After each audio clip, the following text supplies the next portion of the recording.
Hey, hi, how are you? Ela unnaru? Eppadi irking kaise ho? This is me, Rupesh. Welcome back to our channel. If you are new to the channel, please do subscribe. I'm back with another video. In this video, I'm going to review Dominar, which you guys are asking from a long time. It's been almost 3 to 4 weeks I bought the bike, but I didn't make a review yet. I thought to drive for some distance and then make a review because I want to know how it feels when driving. That is why I delayed the review. Today I'm going to review this.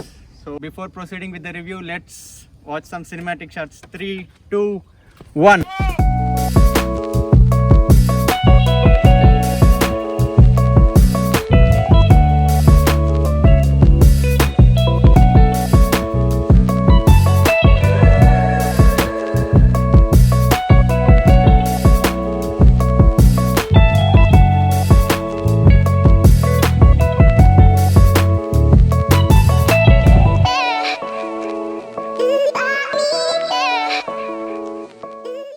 This is how Dominar will look from the front, and this is a side profile. This is the rear, and this is another side. So basically the Dominar which I have here is a green color. There are two colors in Dominar, which is Aurora green and wine black on the paper, but in simple terms we can say green and black. I bought this Dominar in Tirupati, Andhra Pradesh. The on-road price is 2.45 lakhs and ex-showroom is 2 lakhs 3,000. I bought this in June last week. But from July 1st week, the price has increased and it is now 2.54 because there is a price hike of around 8.5 thousand on the ex-showroom price.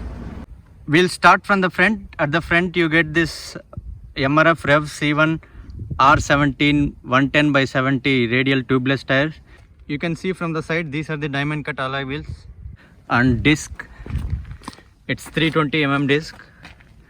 The disc brake is from Bye-Bye, and here you can see the bulky forks. These are 43 mm USD forks, which are very good for shock absorption. And here you can see the LED DRLs. These are complete LED setups. The LED DRLs and the LED headlamp and a small visor. If you want, you can go for aftermarket visors. And these LED indicators are also LED. And side mirrors, these are very good. These are aluminum, not fiber ones. Coming to the engine, this is a 373.2cc liquid cooled engine which is mated with a 6-speed gearbox. The gear shifters are 1 down and other 5 up. And this engine produces a maximum power of 39.3 bhp at 8650 rpm and maximum torque of 35 Nm at 7000 rpm.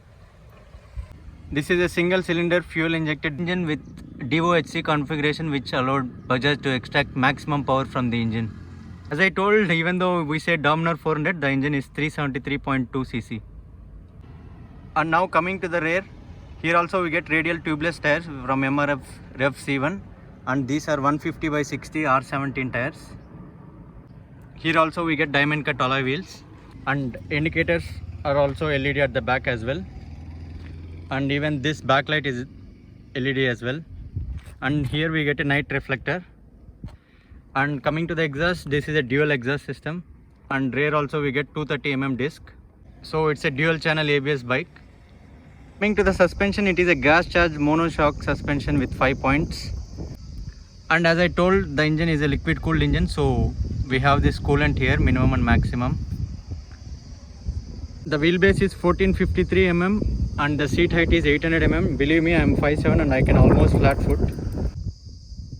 The ground clearance is 157 mm. It is not a adventure bike, it is a tourer bike, so 150 mm is fine. This bike doesn't come with a center stand, there is only side stand, and if you want center stand you can go for aftermarket accessories, as there are many accessories available for Dominar. And coming to the tire pressures, at the front it should be 29 with or without pillion, and at the back with or without pillion it is again 32. Tank capacity is 13 liters and there is no reserve for this Dominar. So the tank can hold up to 13.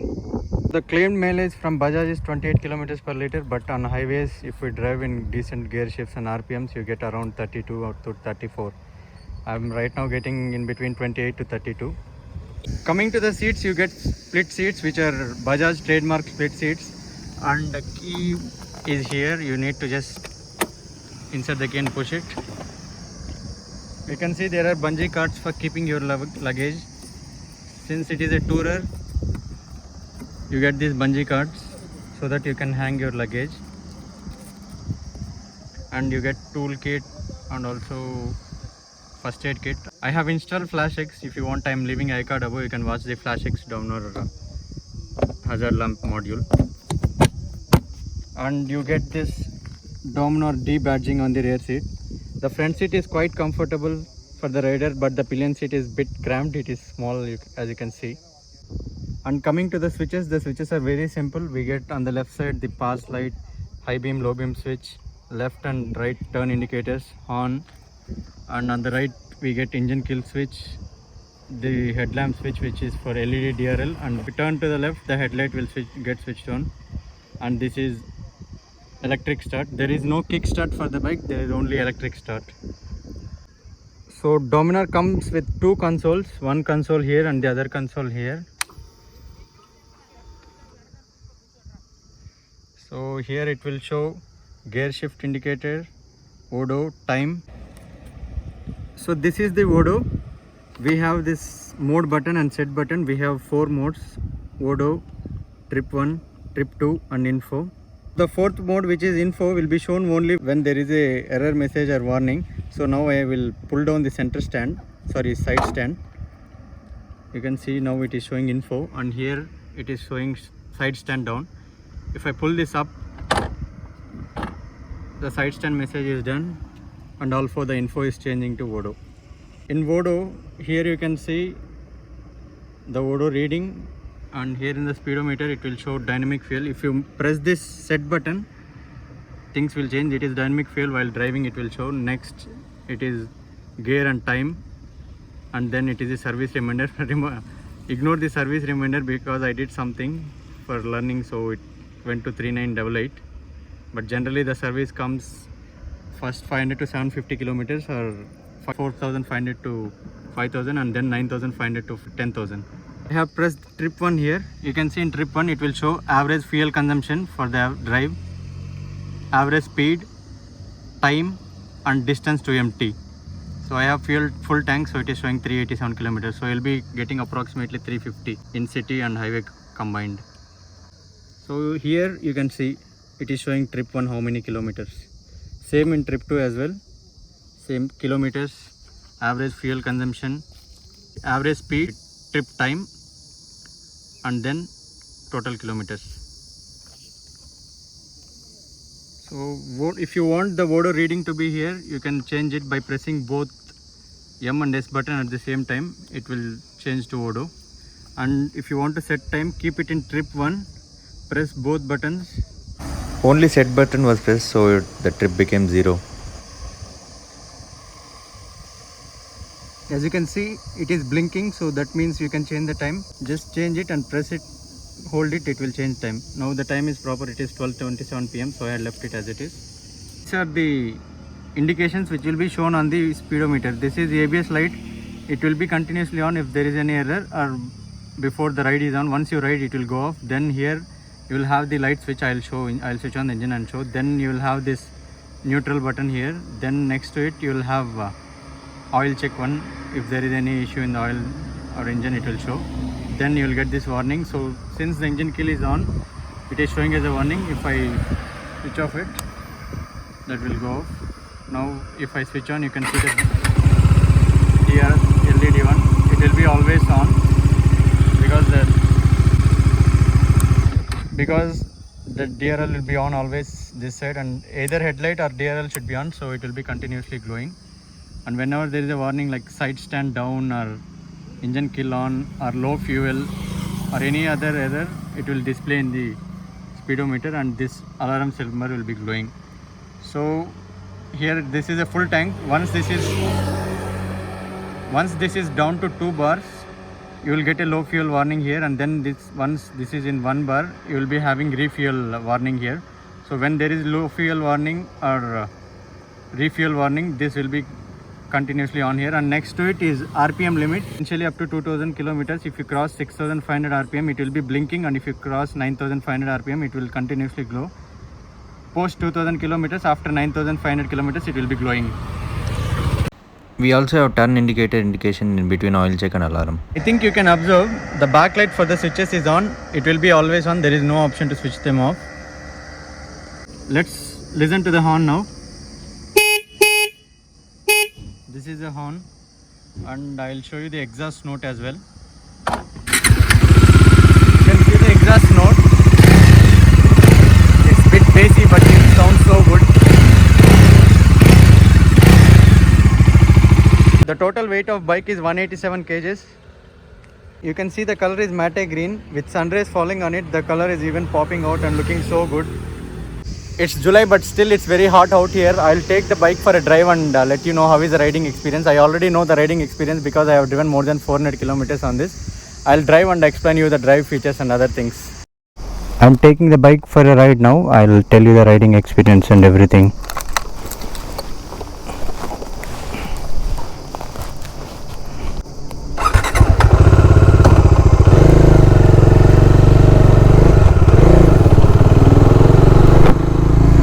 Always wear helmets, riding gear, jackets when you are driving, because this is not a normal street fighter or not normal cave racer which we drive inside the city.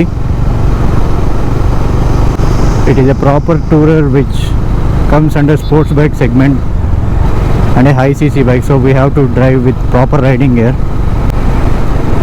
So coming to the ride experience, the Dominar feels solid on the road because of the weight, and in first gear it feels a little heavy, but once you drive a bit faster, around 30-40, it will go off and the bike will be smooth and you don't feel the weight. The gear shifting is smooth and there is no engine vibration, and it doesn't feel heavy on your hands, and it comes with a very useful slipper catch feature which we can use for immediate upshifting and downshifting while overtaking. The bike feels good even in 6th gear or 5th gear because you still have the power to throttle. Even though the bike is 187 kgs, weight to power ratio is good, I would say, because you get equal power. So right now I am driving in a highway. The front disc, see the disc. You saw how good the front disc was. The feedback is very good. And let me test the back brake now.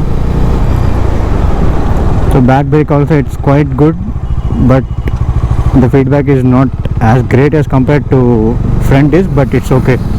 As I told, you can see the DRL is on and this is glowing and ABS light is off. You don't feel the 187 kgs weight at all when you are driving above 30 or 40, but when you are in first gear it feels a bit heavy for turning and all, like maneuvering is not so easy. The bike is in run-in period, that is why I am not driving too fast or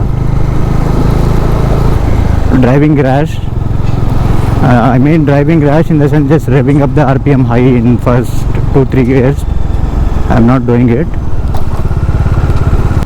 You can see this is not proper tar road, it is cement road with little bumps here and there, but the front suspension is too good that it is taking them quite easily. I am not feeling anything.